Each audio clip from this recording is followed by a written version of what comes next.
Okay guys, unang tanong. Hindi na ba tinatahi? Okay lang ba? Hindi ma-infect? So check natin guys. Yan. So hindi na sa mga walang idea, hindi na po yan tinatahi. Yan. Yan po yung itsura sa second day. Medyo maga yung iba. Yan. Check lang natin. Pusa pong ano yan. Pusa pong maghihilom.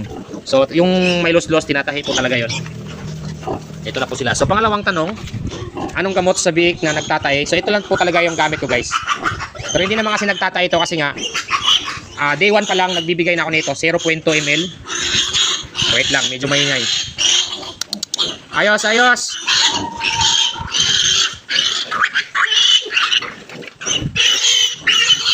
Bahala kayo dyan. Pangalawang tanong, yan gamot sa pagtatahi ito guys. 6 days old, pwede na yan 0.3 ml. Nabisa sa pagtatay ito guys, kapag naagapan nyo kaagad, isang inject lang guys, gagaling na kaagad. So sa unang tanong, di ba ma-infection, kaya nga nagbibigay tayo nito guys para protection at siyempre nagdi-disinfect tayo. Ang ingay nyo!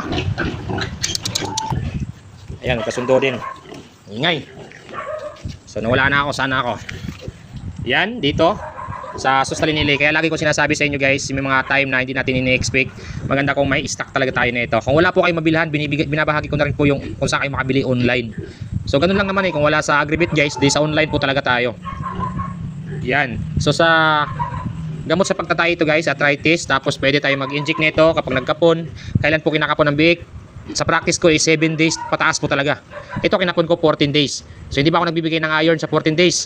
In advance ko na yan guys, yung iron, may video na ako dyan. Nagbigay ako 12 days pa lang ng iron para hindi magsabay yung antibiotic. Hindi kasi ako nagsasabay ng antibiotic at iron. Need ko magbigay ng antibiotic kapag nagkapon ako tulad yan.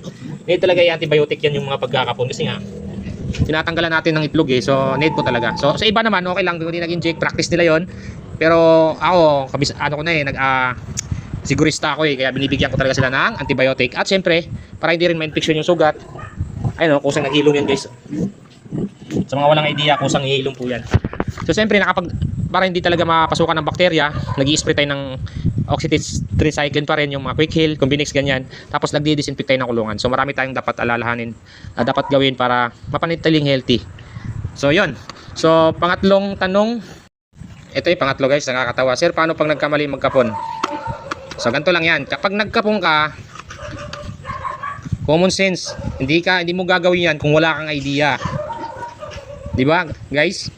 Magkapon ka, alam mong gagawin mo yung isang bagay kahit wala kang idea. So siyempre may idea ka.